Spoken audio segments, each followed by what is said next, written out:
Nako, heto na naman po mga kaubayan, gulat lahat, panalo na. BP Sara panalo na naman, iyak si Ridon at Luestro.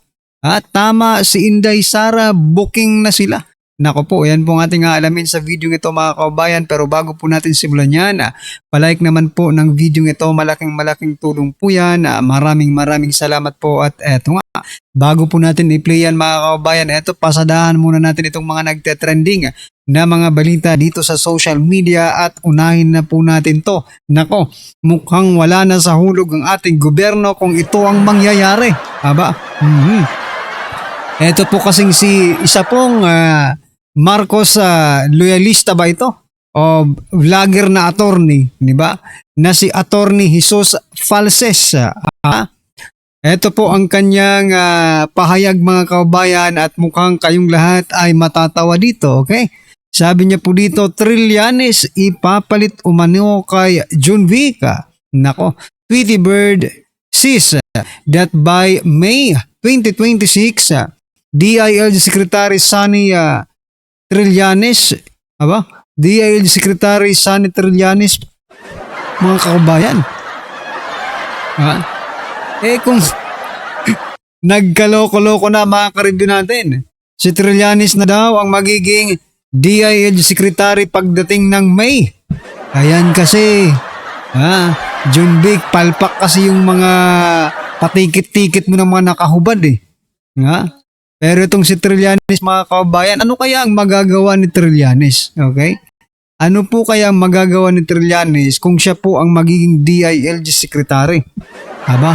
Baka mga kasinungalingan na lang ang maihatid nito sa atin mga kaubayan.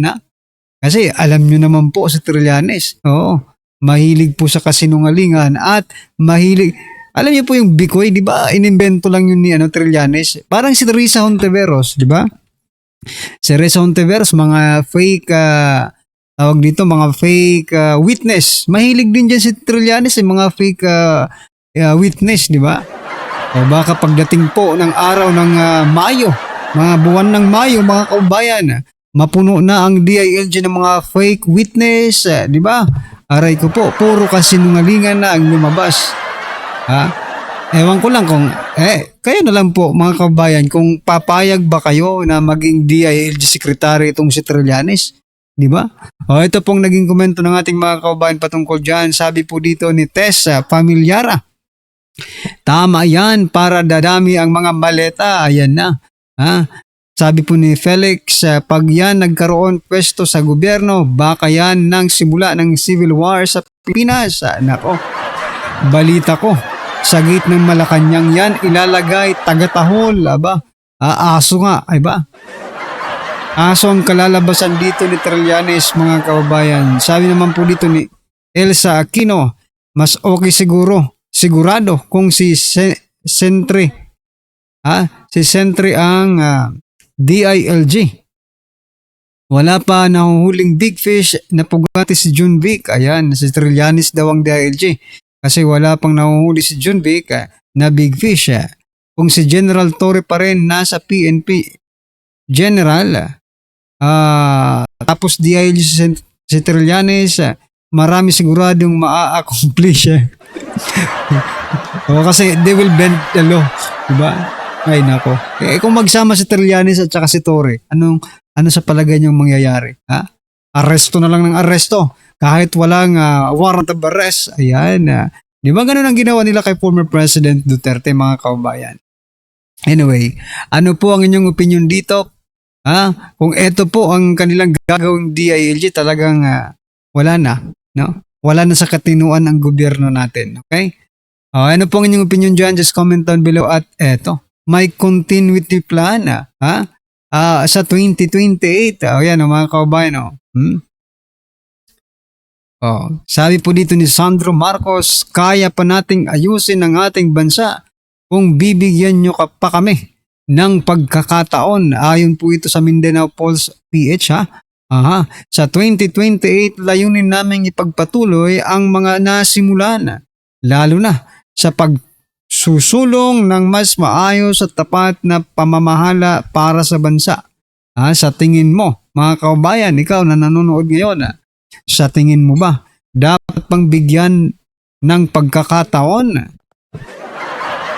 Pagbibigyan pa ba natin ng pagkakataon itong si Sandro Marcos? Alam nyo, binigyan na kayo ng sobra-sobra na nga po yung pagkakataong binigay sa inyo.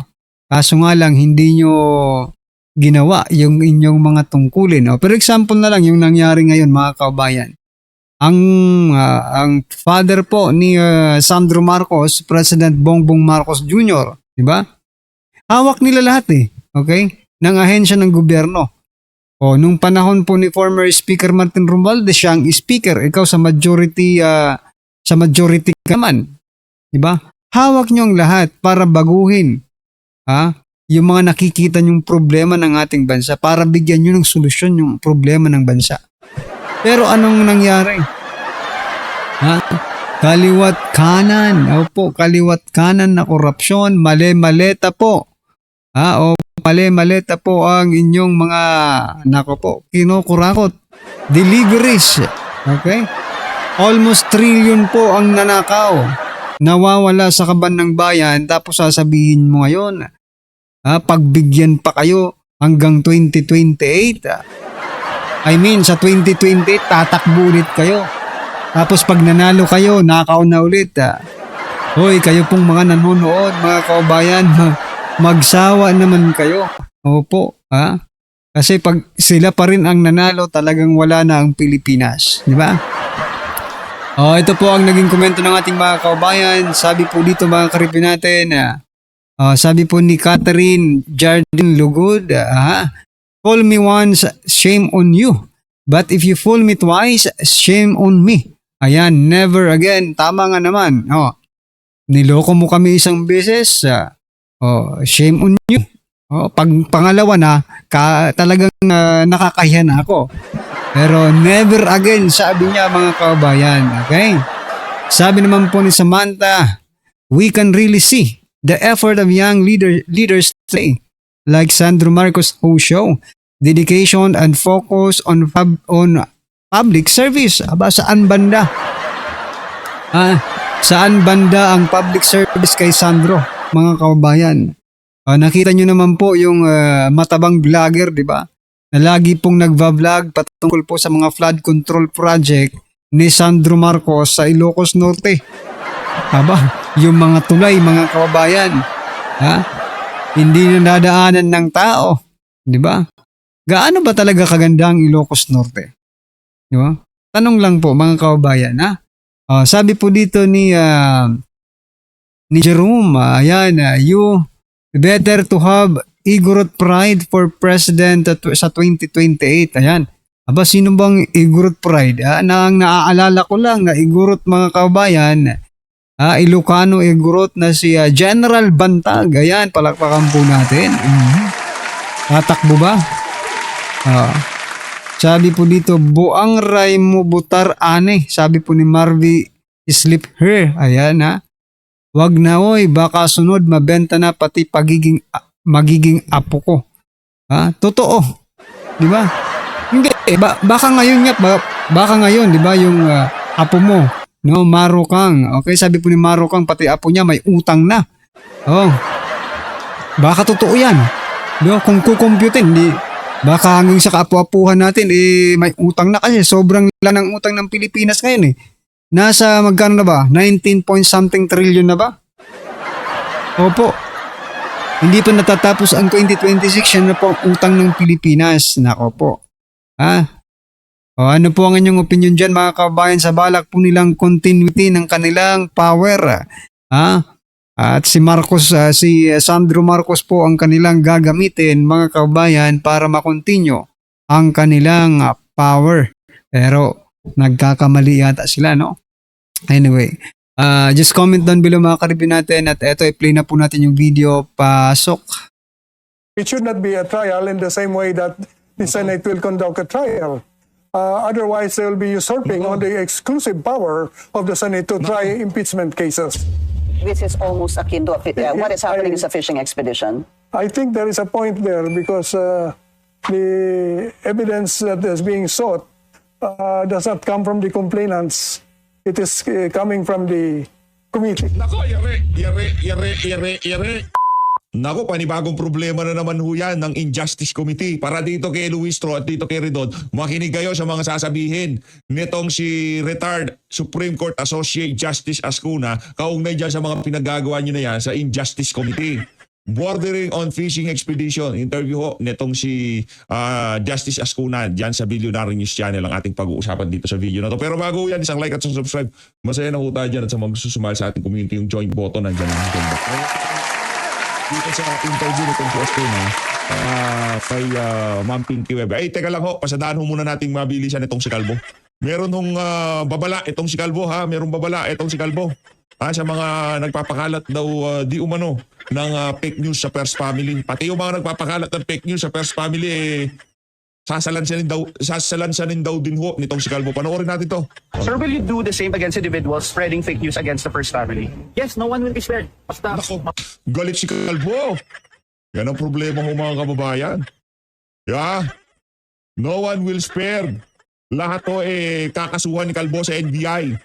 Pag ba tinanong namin ang kalusugan nitong si Bangag, fake news ba yun? Pagka ba gumagawa ng ganitong klaseng caricature na kung saan ang mga buhaya ay nasa ospital at merong daladalang maleta na punong-puno ng pera dito sa buhayang nakahiga sa kawa, pambihira. Nasaan na ba kasi ang amo mo? Sabihin mo sa amo mo, lumabas na siya, marami na naghahanap sa kanya. Maraming kung sakali makikiramay. Kung sakali. Pero kung hindi, edi palakpakan. Di ba? Ganun lang naman yung mga kababayan. Ang tanong dito, nasaan na si Bangag? Yun ang gusto malaman ng sambayan ng Pilipino, ng ating mga kababayan. Ipakita nyo si Bangag. Oh. patunayan namin fake news, we will file charges against them. No one will be spared. Hindi ba pwedeng PTV, Tribune, News 5, TV5, GMA, Anticlair, PCO. Di ba? Hindi ba pwede yun? Hindi nyo ba pwedeng patunayan doon sa mga nabanggit ko na yon na mga news outlet, doon sa mga individual, sa inyong programa sa Malacanang? Kailan nyo ba talaga magpunta sa NBI para patunayan na fake news sila? Brad, hoy Kalbo, makinig ka ha. Lanyakang kalbo ka. Kaya naubos buhok mo sa ganyan mong ugali mo eh. Billion ang pondo ng PCO. Pagkasira ulo ha. Para kami saltik sa utak. Billion ang pondo nyo tapos pupunta ka sa NBI, mangkakaso ka para sa fake news. Ang trabaho nyo, labanan yung disinformation. Naalala nyo, nung panahon ni Tatay Digong, meron lang maliit na paalala sa baba. Yung no to disinformation. Meron lang ganun. Tapos ang usapan, walang maraming cheche-bureche, walang nagpupunta sa NBI. Pero dito, ang daming yung kaartihan.